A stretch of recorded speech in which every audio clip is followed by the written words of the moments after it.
Good morning, good afternoon, everyone. Thank you again for joining us here at FSMA Friday. We're April 2022. Time's flying, right?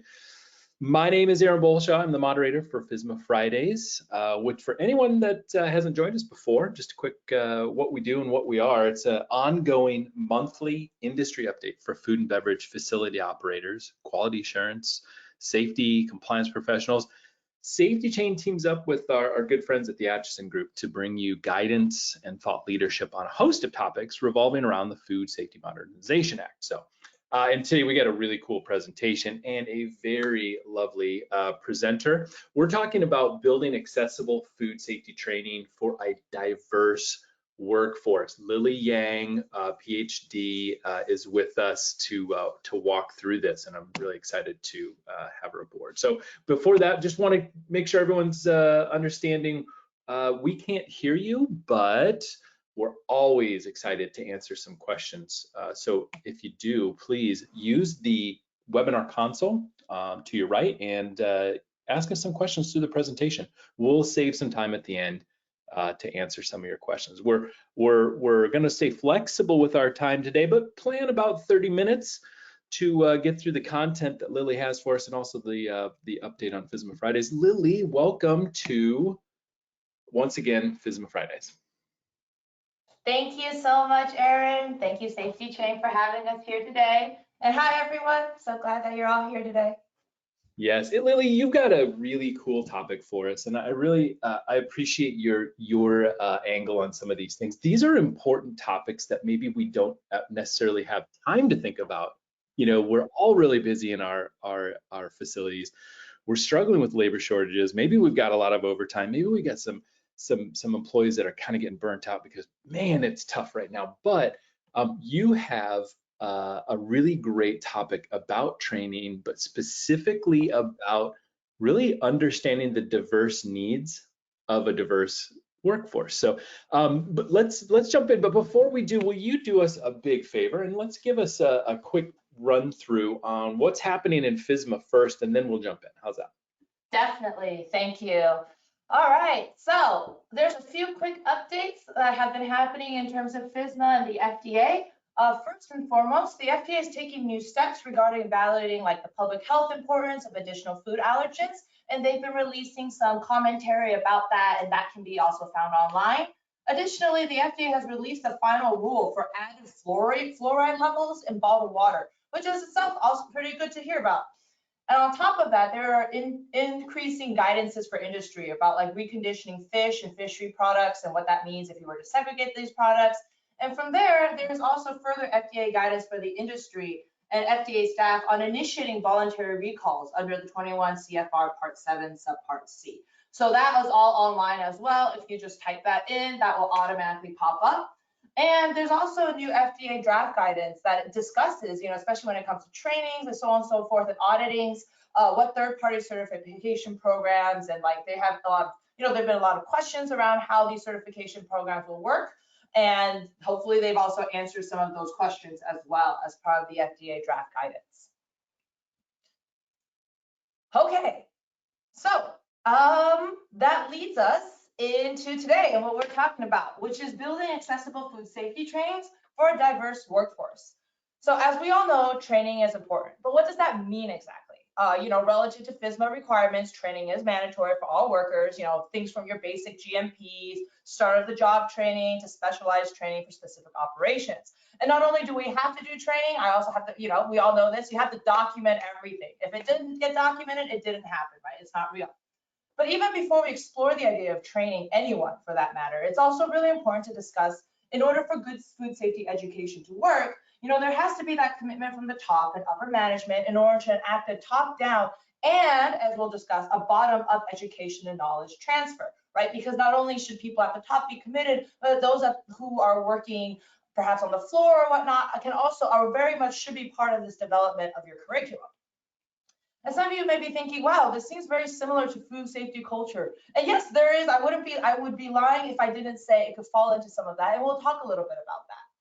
And to that point, you know, we live in an ever increasingly interconnected world with so many types of people, and that creates the awesome diversity that we have. And as we'll discuss though, diversity isn't just about cultural diversity, but it also encompasses the vast array of learning styles that each of us embodies. It encompasses whether we are able to do X or do Y. And not only that, there's also so much to learn about when we're together and to learn from one another. And this all carries over into how we develop and implement food safety education that can be therefore transferred even to your entire organization. So 3 main points I'd like to drive home today, which we'll be expanding upon for creating more deliberate and conscious food safety trainings, will focus on accessibility, inclusivity, and dynamic responsiveness. And the thing that I really like, that should be hopefully the phrase that you leave with today, if anything else, is for food safety education, even just in terms of how we approach, working within our companies, is really meeting people where they are. So of course, why is food safety education and training important, and why are we focusing on this? Like, we know there's a lot of different online programs for food safety training, and sometimes these programs can be a bit more dry, they can be didactic, a little bit authoritarian.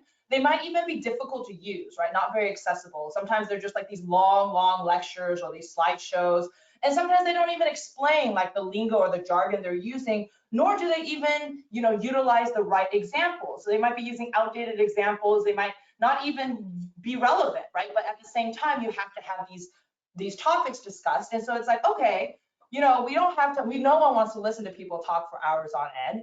And let's not even get into the potential struggles that people may have, or like programs may have, with what assessments are and what assessment capabilities are.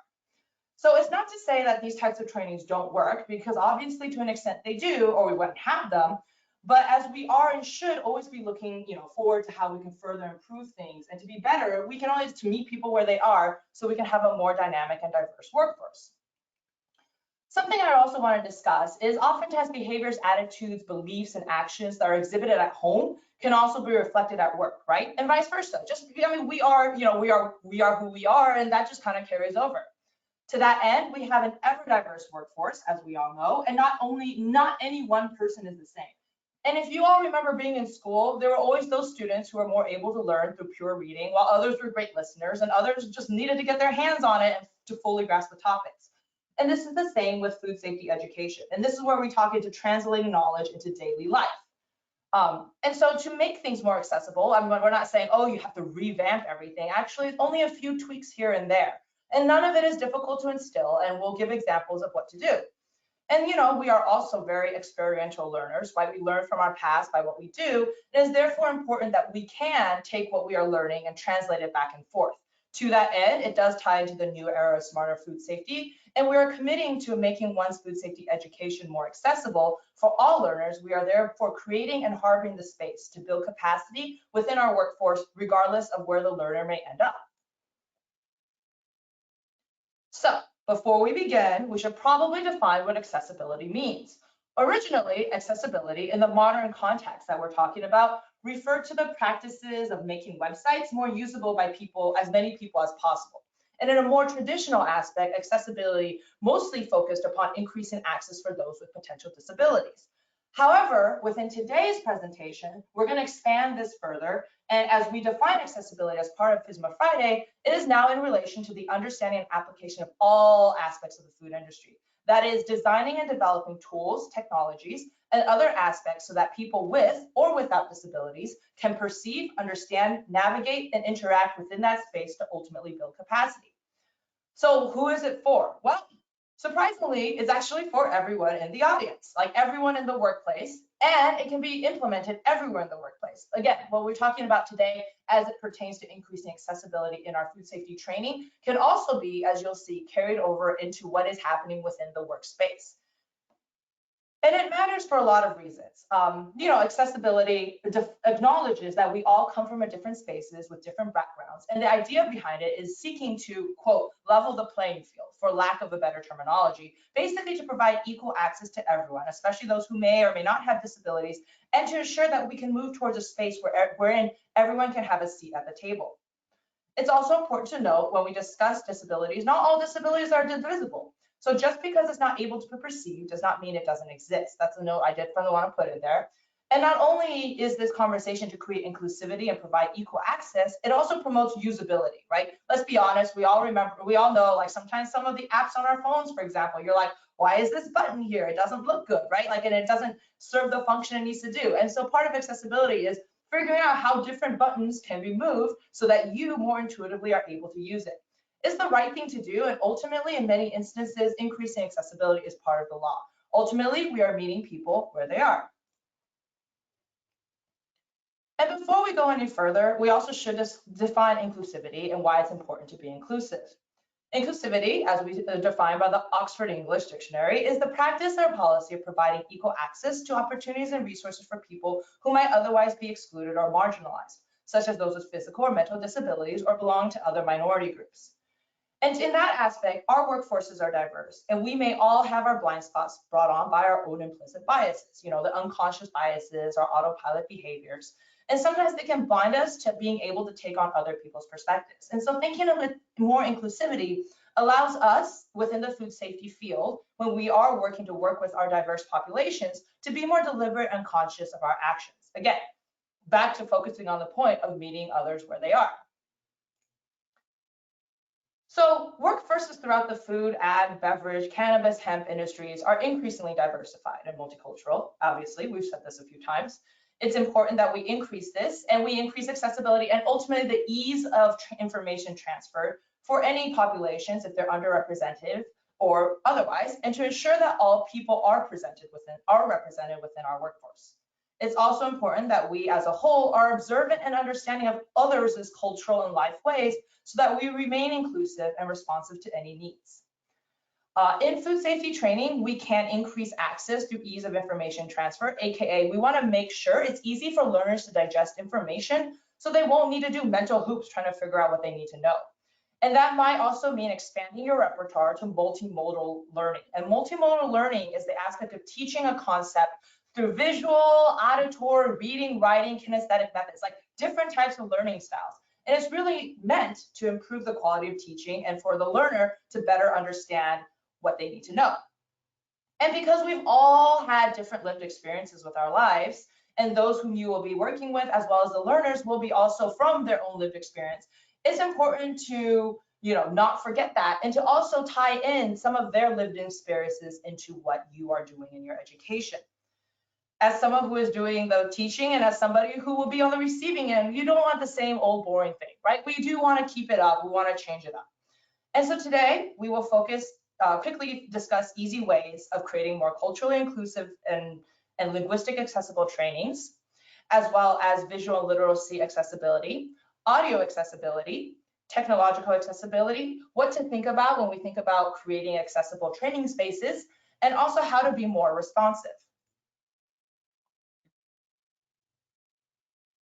As we talk about diversity of people in the workforce, there are many considerations to meeting people where they are.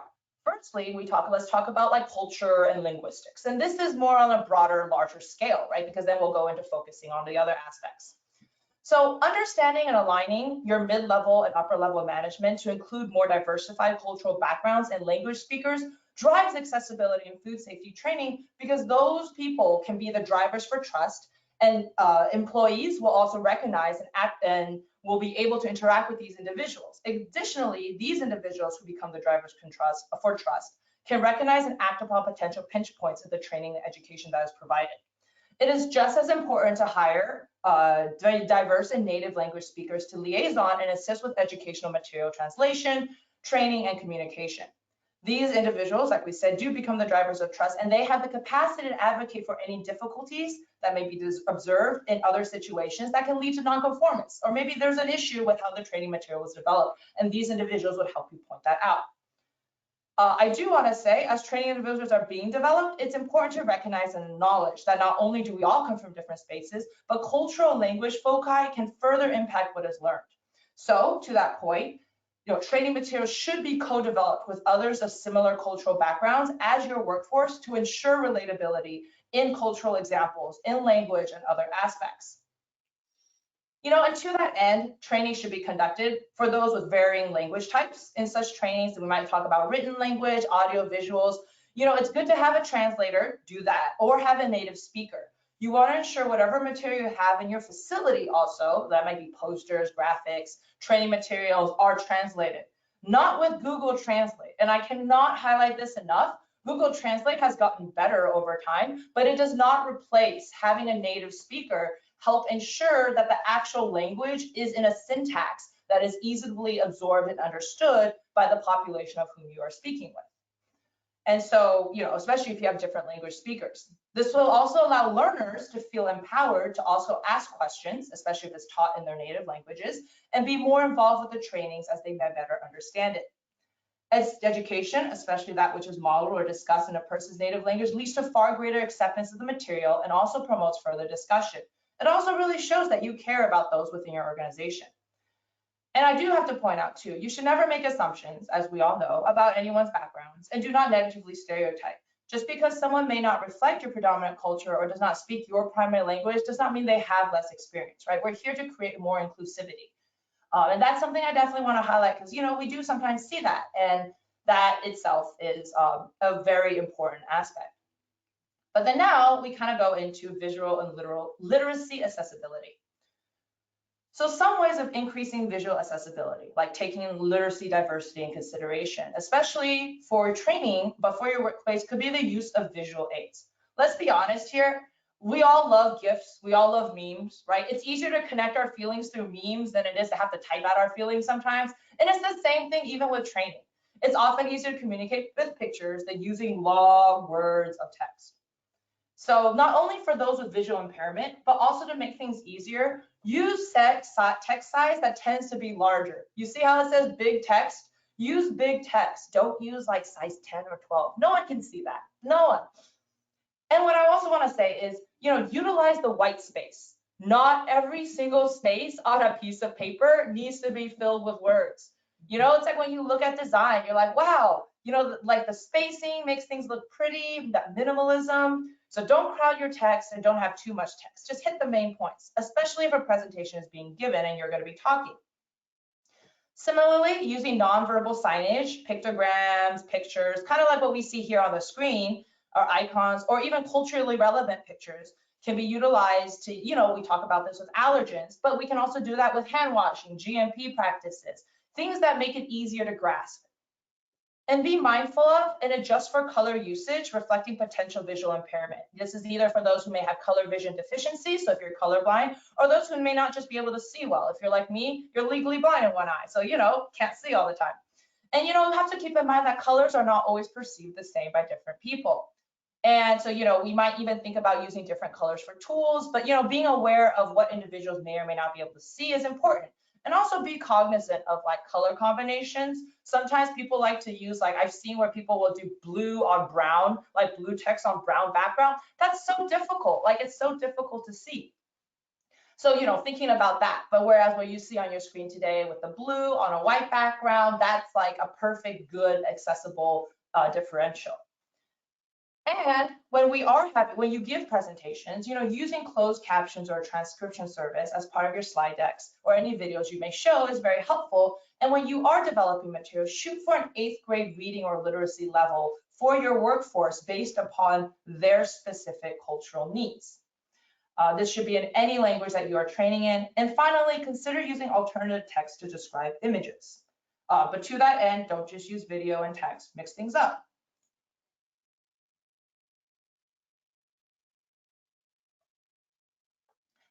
So when we talk about audio accessibility in the agricultural field, at least from my own experience, but this is also transferable to other industries as well, there may be instances in which trainings are conducted in large or open fields or areas. So instead of simply using a microphone, because you can't assume that there may be those who may or may not have hearing impediments or impairments, we have found that educating diversified audiences in large open areas is much more useful to actually increase, like for example, the number of speakers that you have that can surround the area. I know we're not trying to be Dolby like Atmos sound here or anything, but we're definitely trying to increase the sound that people can see. Shouting at a mic isn't always going to hear, people in the back won't always hear, but bringing extra speakers around and spacing them out is always important. Also, it allows things not to be drowned out. And if you're in a very loud and noisy manufacturing setting, even providing individual headsets and radios to ping individuals or even teach them is also really important. And not only does it protect people's ears, it ensures that they are listening to what needs to be listened to. Understandable, this can be cost prohibitive, and so that's something for you all to consider. To that end, having directional cues, and it's important also to ensure that the space you're in and the sound level that you are using is representative. In a small space, perhaps you don't need to have such a loud sound, even though sometimes we do. And so, you have to think about how that might affect others.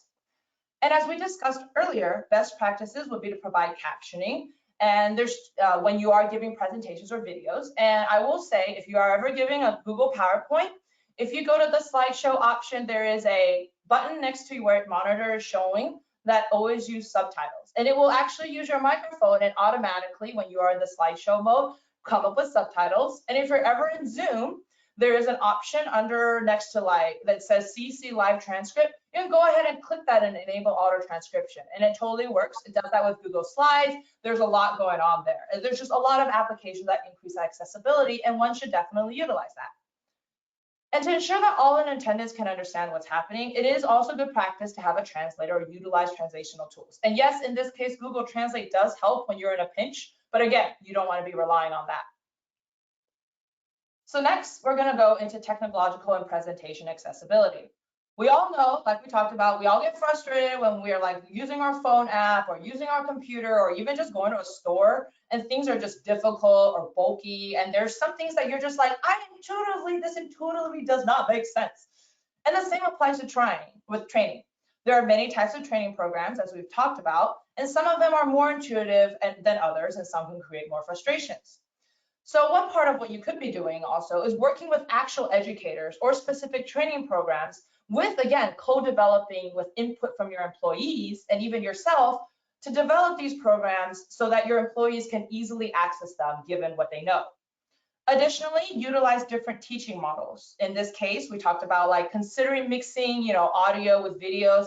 And one thing that has also very helpful to keep people engaged if you're doing a computer-based program is even having interactive teaching. It's something so simple as clicking a box and letting it flip over, clicking another box and letting it flip over also creates that engagement because it's neither just reading blankly at a screen, it's not just listening to someone talk to you forever, but now a person can interact with it, less likely to fall asleep. There's other aspects of modals of teaching, for example, like countertop education. And this can be utilized in other types of groups. And they utilize this a lot in cooperative extension for in-person learning, whereas the learner sits on one side with necessary pictures, and the teacher sits on the other side with actually all the script, and then people are allowed to ask questions as they discuss it. It's a very simple kind of way to have a very close-knit discussion. And it's always important, like we talked about, to consider doing hands-on experiential learning and having assessments, right? When we assess what people have learned, teach back sessions, having drills to practice the situation, and always centering your training on having relevant examples for your learners, relevant to them, not necessarily to some bygone era of thought process there, right?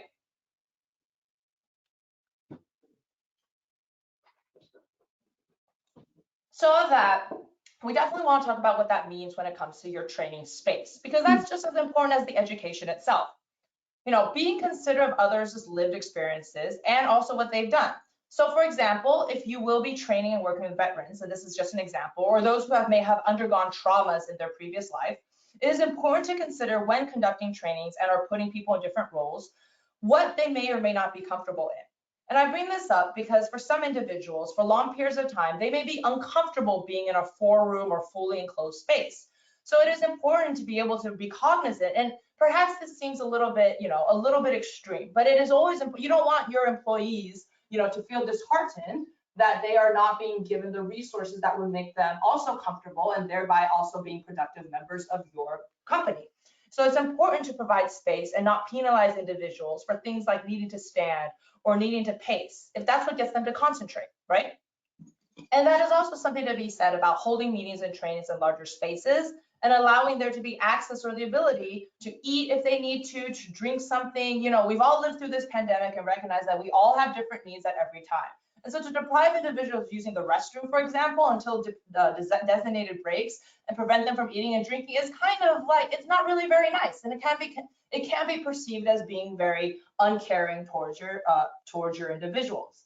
And when we consider it too, like what outdoor spaces versus indoor spaces are for training, especially like if you're in the summer and you're caught inside, or if you're training in an outdoor space, do you want to set up that space with more seating, more ventilation, more speakers? And if you're an indoor space, you know, how much the desk space do you give? Are you going to have everyone face forward or in a circle? Even if you put people in a circle and have a conversation with them, it does create a more equal environment than having one teacher up at the front and everybody facing them. Because then, you know, there's that weird power dynamic that people may not necessarily be comfortable then to speak up in.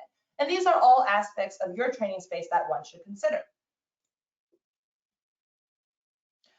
And so ultimately, this comes down to the aspect of responsiveness. And how can you be responsive? And how can you ensure that what you're doing is actually remaining accessible and inclusive and also for a part of your diverse profile? So one thing you can do is validate your trainings. It's important to validate the effectiveness of how you're teaching and what you're teaching. And to this, you know, utilizing your employees of different diversified background is very useful. Not only are they co-developing these trainings with you, they are also ensuring that what is being taught will actually make sense to those whom you are trying to teach. Having consistency and even considering the dynamics of the groups of which you are putting together. And this comes from my own other experiences previous to this, is similar to when we do like focus groups or whatever of those types of, you know, group settings. You want to ensure that, you know, you are not putting two disparate of peoples together who may not be able to reflect with one another, who may feel that there is a power dynamic that may be difficult to speak to. And to that end, you want to be dynamic, you know, change it up. And then as you do so, you know, adapt to the new things that are out there. Is there a new phone app that you can use to better make, you know, your training more fun? And actually, there are quite a few of those. Please let us know if you want to know about them. Do that, because, you know, sometimes people want to be on their phones, but then, you know, like it gives them a chance to also take a breather in their heads. Or, you know, you might want to think about, hey, get up and let's do a physical activity at the same time. And to that end, we definitely want to bring up providing access to educational opportunities. And this ensures that individuals are able to be the best what they need to be, considering adding additional educational opportunities, even including literacy courses if needed, and providing other trainings or allowing your learners to go to attend other trainings to improve their own capacities. And to that end, much of what we've discussed today can be easily integratable into your own workflow on the floor as well. And finally, like we said, you know, to validate trainings, it's really important to get feedback. You know, how do the learners feel? And, you know, asking them, you know, you don't want to be like, oh, give me your name and how you felt. You know, a simple feedback form that is like, how did this work for you? Did you prefer these activities or did you not? And what would you have preferred differently is always very useful so that you can be always updating and being responsive to be more inclusive and to create a more accessible environment. So finally, to tie it all together, you know, there's no one size fits all for training, right? But in this aspect, we also want to move beyond training and integrate accessibility into the workforce, which is some of the conversations we've talked about. And we want to be inclusive in all forms, considering those who may or may not have disabilities, considering those who come from different cultural backgrounds, considering those who come from different life experiences. And ultimately, you know, a lot of this is common sense. You know, things of like making bigger text, and that's common sense because we all want bigger text. You know, being like, hey, how can we better arrange so we can all hear what's going on instead of having to raise your hand and being, can you speak louder? You know, it's these kind of very little things.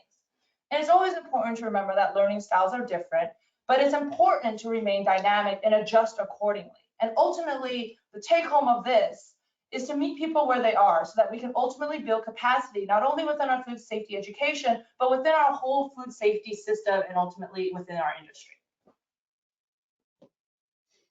Love it. Oh, Lily, this is perfect. You brought up a lot of really, really important things, and I want to take a minute to make sure everyone knows, hey, you've got some questions. I'm seeing some come in. Please let us know if there's anything else.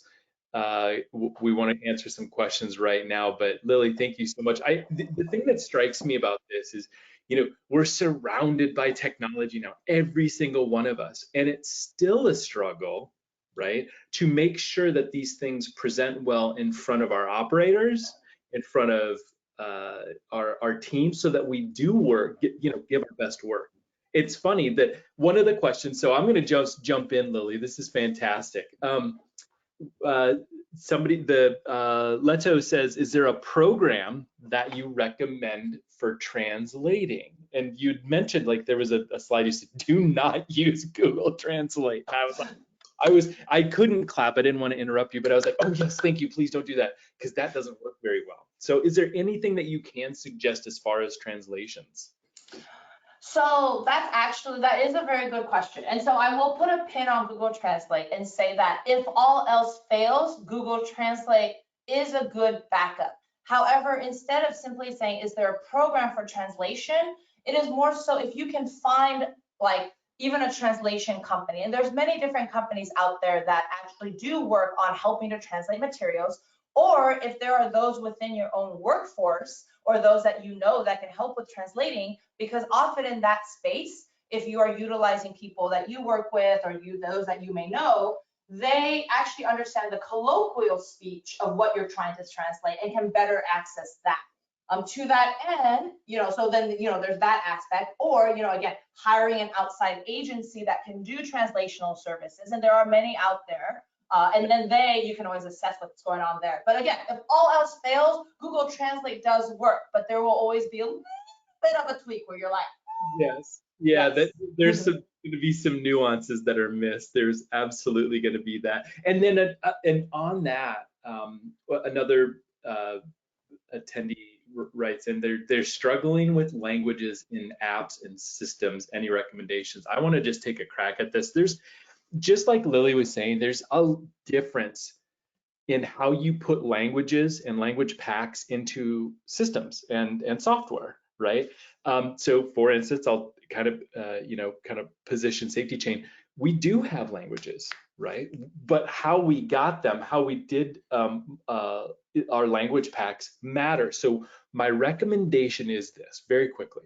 If you are either looking for solutions that are software, or you have solutions that have a language pack, go to the manufacturer, go to the software developer, ask them how they got to it. If they did a simple translation, which would be like a Google thing, right?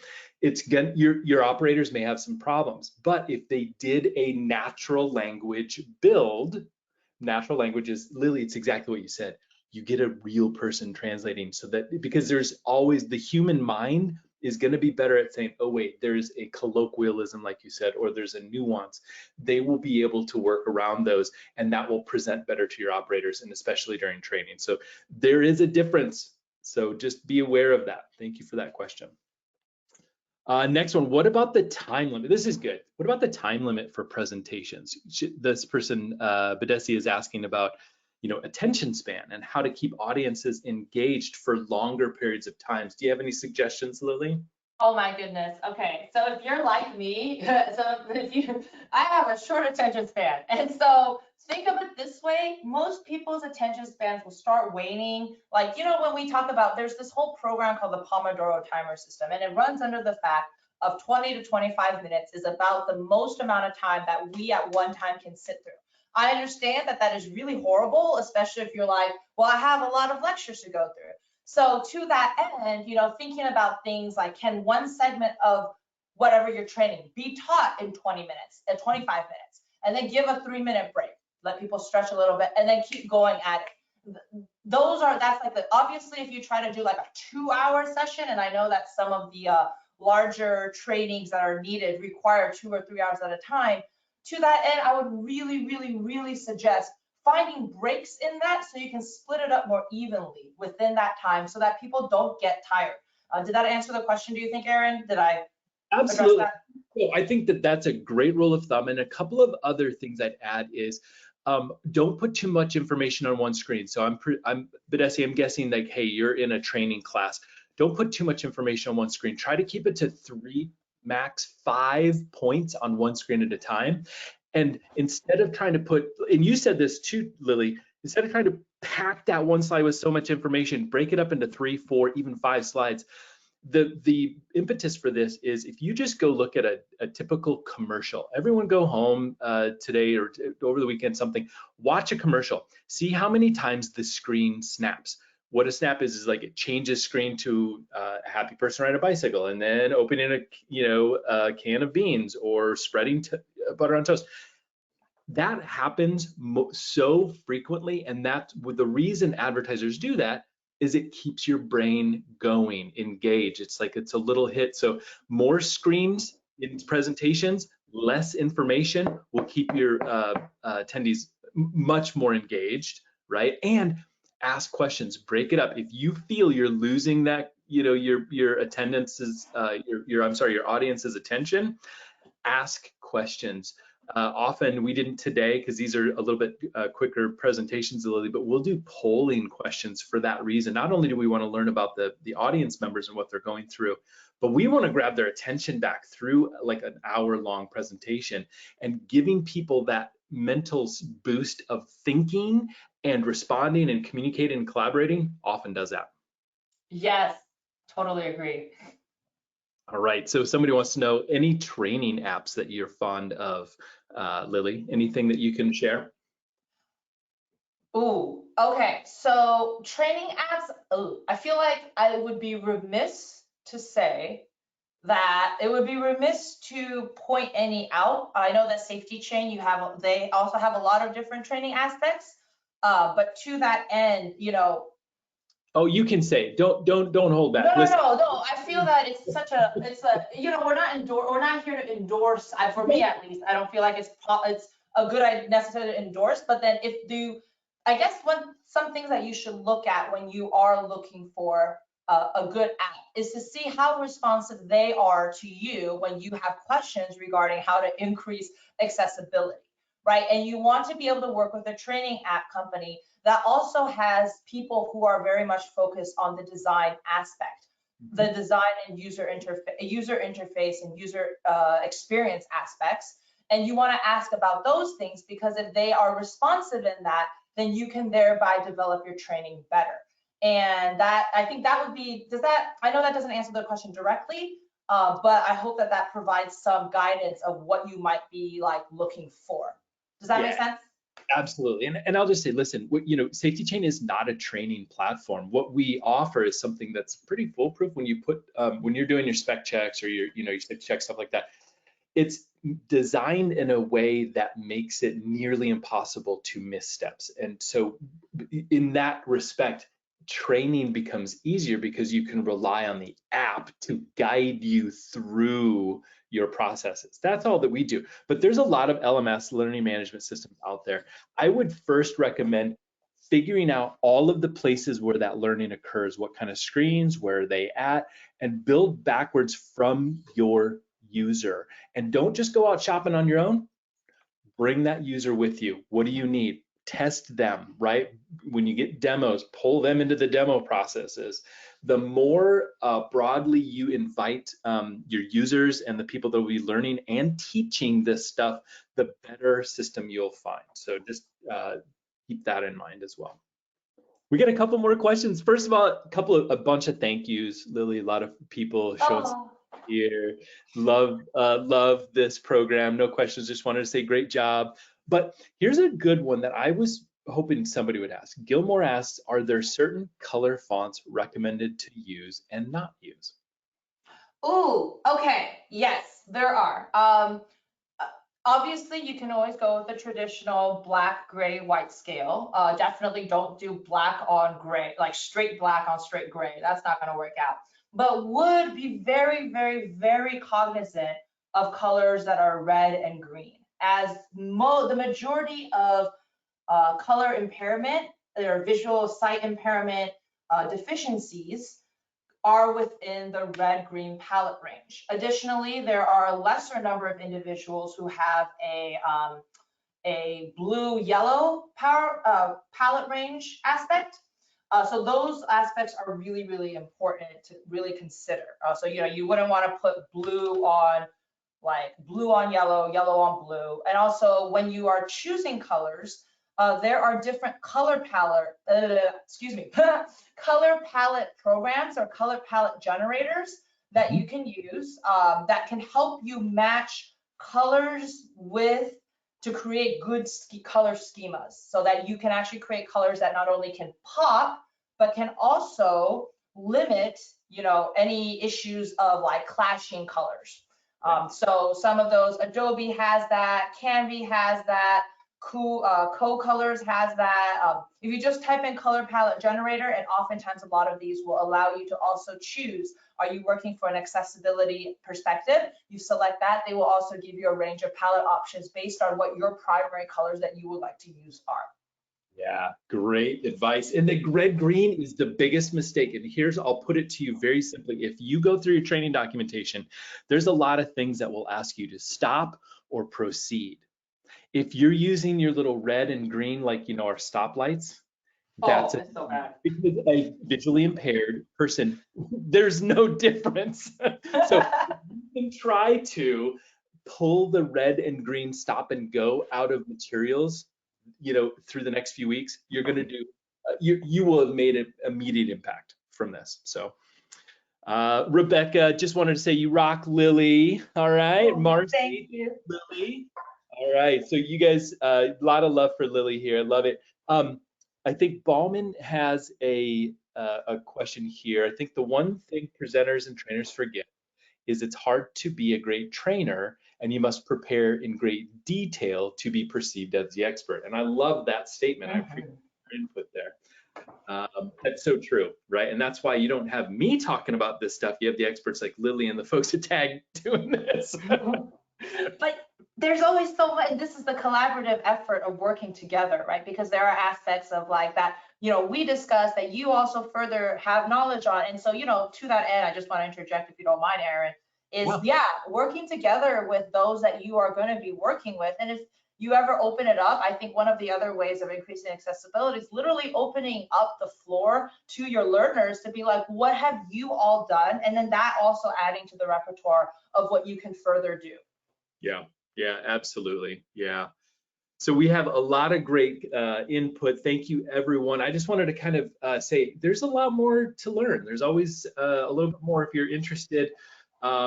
We do have the full FSMA Friday sessions and recording and content library on SafetyChain.com. If you have not signed up for the TAG newsletter, go do that right now. I don't want you to go back to work. You're going to go to theatchisongroup.com and go sign up for the newsletter, because it is the best newsletter you're going to get in your inbox every day, every week. So we've got some more stuff coming up. I do want to just highlight, we've just published a guide about mitigating labor shortages with plant management software. This is a huge concern of nearly every single one of SafetyChain's customers. I know Lily, the Atchison Group, is definitely having more conversations around this critical topic. So and I encourage you, download that guide. Let us know if you want it. We'll get it to you, but you can find it on SafetyChain.com as well. So with that, Lily, man, so fun. Time flies when you're having fun, right? Definitely. Thank you so much. And thank you everyone for being here and listening in. And thank you, Aaron and SafetyChain, for having us. Yay. Always. Lily, I can't wait to have you back on FSMA Friday. It's always a pleasure. And for that, everyone, it's Friday, it's FSMA, but it is come to an end. We'll hopefully see you next month. And thanks again to the Atchison Group and everybody on the SafetyChain team that helps put this together. Have a great weekend, everyone.